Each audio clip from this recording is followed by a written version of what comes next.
ಪ್ರೀತಿಸಿ ಮದುವೆಯಾಗಿದ್ದಕ್ಕೆ 40 ವರ್ಷದ ವ್ಯಕ್ತಿಯನ್ನ ಹತ್ಯೆ ಮಾಡಿರುವಂತಹ ಘಟನೆ ಇದು. ಪ್ರೀತಿಸಿ ಮದುವೆಯಾಗಿದ್ದಕ್ಕೇನೆ 40 ವರ್ಷದ ವ್ಯಕ್ತಿಯ ಹತ್ಯೆಯಾಯ್ತಾ? 40 ವರ್ಷದ ಮಂಜುನಾಥ್ ಪ್ರೀತಿಯಲ್ಲಿ ಬಿದ್ದಿದ್ದ 20 ವಯಸ್ಸಿನ ರಕ್ಷಿತಾ ಜೊತೆಗೆ ಯುವತಿಯ ಸಂಬಂಧಿಕರಿಂದ ಯುವಕನ ಭೀಕರ ಹತ್ಯೆಯಾಗಿದೆ.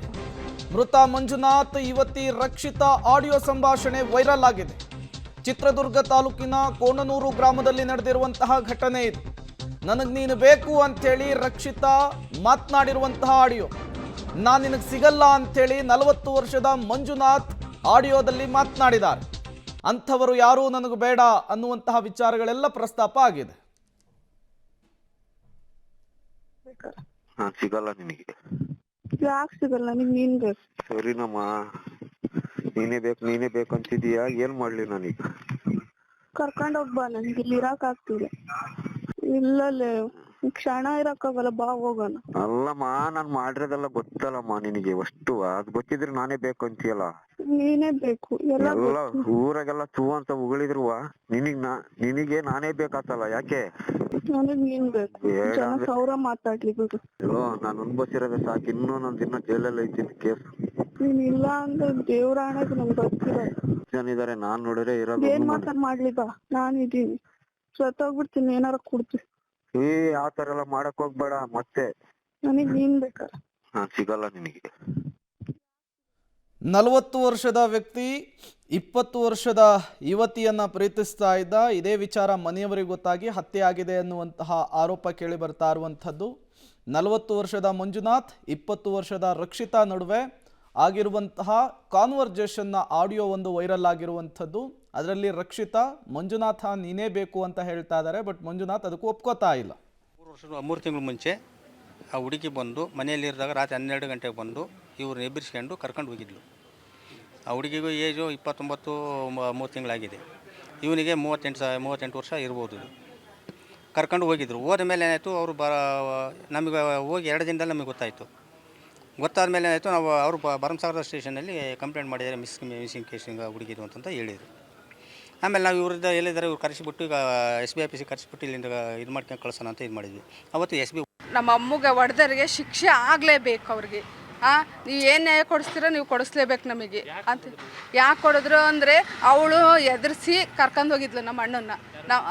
ಅವ್ರ ಮನೆ ಹುಡುಗಿ ಎದುರಿಸಿ ಕರ್ಕೊಂಡೋಗಿ ನಮ್ಮ ಅಣ್ಣನ ಮದುವೆ ಮಾಡ್ಕೊಂಡು ಬಂದು ಇಲ್ಲೇ ದುರ್ಗ ಸ್ಟೇಷನ್ಗೆ ಕಂಪ್ಲೇಂಟ್ ಕೊಡಿಸಿ ಅವ್ರ ಅಪ್ಪ ಅವಳು ಎಲ್ಲ ಇನ್ನು 15 ದಿನಕ್ಕೆ ಮದುವೆ ಮಾಡ್ಕೊಡ್ತೀವಿ ಅಂತಂದು ಅವ್ರ ಚಿಕ್ಕಪ್ಪ ಅವರೆಲ್ಲ ಬಂದು 15 ದಿವ್ಸಕ್ಕೆ ಮದುವೆ ಮಾಡಿಸ್ಕೊಡ್ತೀನಿ ಅಂತ ಹೇಳಿದ ಮೇಲೂ ಮದುವೆ ಮಾಡ್ಕೊಳ್ಳೋದು. ನಮ್ಮ ಅಣ್ಣ ಇನ್ನು ಎಷ್ಟು ದಿವಸ ಅಂತ ಕಂಡಾರ ಮನೇಲಿ ಇರ್ತಾನೆ. ಇವತ್ತು ಹೋಗಿದ್ದಾನೆ ನಮ್ಮ ಅಣ್ಣ. ಇವತ್ತು ಹೋದ ತಕ್ಷಣ ಹಂಗೆ ಕೊಲೆ ಮಾಡಿದ್ದಾರೆ ಅವರು ನಮ್ಮ ಅಣ್ಣನ. ಅವ್ರ ಹೆಸರು ಜಗ, ಚಂದ್ರಮ್ಮ, ಗೀತಿ, ಈಶಾ, ನಿಂಗಪ್ಪ, ಜಯಮ್ಮ, ಮೇಗಳ ಮನೆ ಕಲ್ಲ, ಮತ್ತು ವಿಶ್ವ, ಅವನ ಹೆಂಡ್ತಿ. ಡೀಟೇಲ್ಸನ್ನು ಕೊಡ್ತಾರೆ ನಮ್ಮ ಪ್ರತಿನಿಧಿ ಸಿದ್ದರಾಜು. ದೂರವಾಣಿ ಸಂಪರ್ಕದಲ್ಲಿ ಜಾಯ್ನ್ ಆಗಿದ್ದಾರೆ. ಸಿದ್ದರಾಜು, ಮಂಜುನಾಥನ ಹತ್ಯೆಗೆ ಕಾರಣ ಏನು ಅಂಥೇಳಿ? 40 ವರ್ಷ ಆಗಿರೋದಕ್ಕೆ ಹತ್ಯೆ ಆಗಿರೋದಾ ಅಥವಾ ಬೇರೆ ಏನಾದರೂ ಕಾರಣ ಇತ್ತಾ, ಹೇಗೆ ಅಂಥೇಳಿ? ಹೌದು ಪ್ರೇಮ್ ಕುಮಾರ್, ಏನು ಕೋಣನೂರಿನಲ್ಲಿ ನಡೆದಿರುವಂತಹ ಕೊಲೆ ಕೇಸಿಗೆ ಸಂಬಂಧಪಟ್ಟಂತೆ ಈಗಾಗಲೇ ಏನು ಮೃತ ಮಂಜುನಾಥ್ ಹಾಗೂ ಆತನ ಪ್ರೇಯಸಿಯ ಒಂದು ಆಡಿಯೋ ಕೂಡ ವೈರಲ್ ಆಗಿರುವಂತದ್ದು. ಈ ಹಿನ್ನೆಲೆಯಲ್ಲಿ ಮಾಹಿತಿ ತಿಳಿದು ಬಂದಿರೋ ಪ್ರಕಾರ ಏನಂದ್ರೆ, ಈ ಹಿಂದೆ ಕೂಡ ಈತಾಗ್ಲೇ ಏನು ರಕ್ಷಿತಾಗೂ ಮುಂಚೆ ಮತ್ತೋರ್ವ ಶಿಲ್ಪ ಎಂಬ ಒಂದು ಯುವತಿಯನ್ನ ಪ್ರೀತಿಸಿ ಮದುವೆಯಾಗಿದ್ದನು.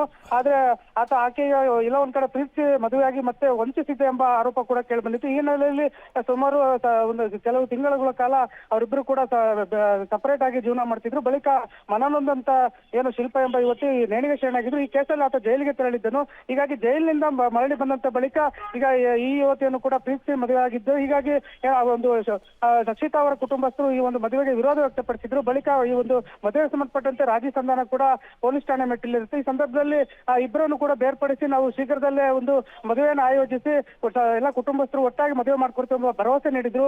ಬಳಿಕ ಆ ಒಂದು ಭರವಸೆ ಈಡೇರಿದ ಹಿನ್ನೆಲೆಯಲ್ಲಿ ಎಲ್ಲ ಒಂದ್ ಕಡೆ ಮನನೊಂದಂತ ಮಂಜುನಾಥ್ ನಿನ್ನೆ ಒಂದು ಯುವತಿ ರಕ್ಷಿತಾ ಅವ್ರನ್ನ ಭೇಟಿಯಾಗಿ ಬಂದಿದ್ದ ಸಂದರ್ಭದಲ್ಲಿ ಯುವತಿಯ ಕುಟುಂಬಸ್ಥರು ಒಟ್ಟಾಗಿ ಈತರ ಮೇಲೆ ಹಲ್ಲೆ ನಡೆಸಿರುವಂತದ್ದು. ಹೀಗಾಗಿ ಸಂಪೂರ್ಣವಾಗಿ ಬರ್ಬರವಾಗಿ ಮಾರಕಾಸ್ತ್ರಗಳಿಂದ ಹಲ್ಲೆ ನಡೆಸಿದ ಪರಿಣಾಮ ಆತ ಸ್ಥಳದಲ್ಲಿ ಸಾವಿಗೀಡಾಗಿದ್ದಾನೆ. ಬಳಿಕ ಏನು ಮಂಜುನಾಥನ ತಂದೆ ತಾಯಿ ಕೂಡ ಈ ಒಂದು ಜಗಳವನ್ನು ಬಿಡಿಸೋಕೆ ಹೋದಂತ ಸಂದರ್ಭದಲ್ಲಿ ಅವರ ಮೇಲೂ ಕೂಡ ಮಾರಣಾಂತಿಕ ಹಲ್ಲೆ ನಡೆದಿರುವಂತದ್ದು. ಅವರು ಗಂಭೀರವಾಗಿ ಗಾಯಗೊಂಡು ಚಿತ್ರದುರ್ಗ ಜಿಲ್ಲಾಸ್ಪತ್ರೆಗೆ ದಾಖಲಾಗಿದ್ದಾರೆ. ಒಟ್ಟಾರೆ ಯುವತಿಯ ಒಂದು ಪ್ರಚೋದನೆ ಮತ್ತು ನನಗೆ ನೀನು ಬೇಕೇ ಬೇಕು ಎಂಬ ಒಂದು ಆಡಿಯೋ ಕೂಡ ವೈರಲ್ ಆಗಿರುವಂತದ್ದು. ಈ ಹಿನ್ನೆಲೆಯಲ್ಲಿ ಒಂದು ಘಟನೆ ನಡೆದಿರುವಂತದ್ದು Prem Kumar. Okay, thank you Siddaraju ತಮ್ಮೆಲ್ಲ ಮಾಹಿತಿಗಾಗಿ.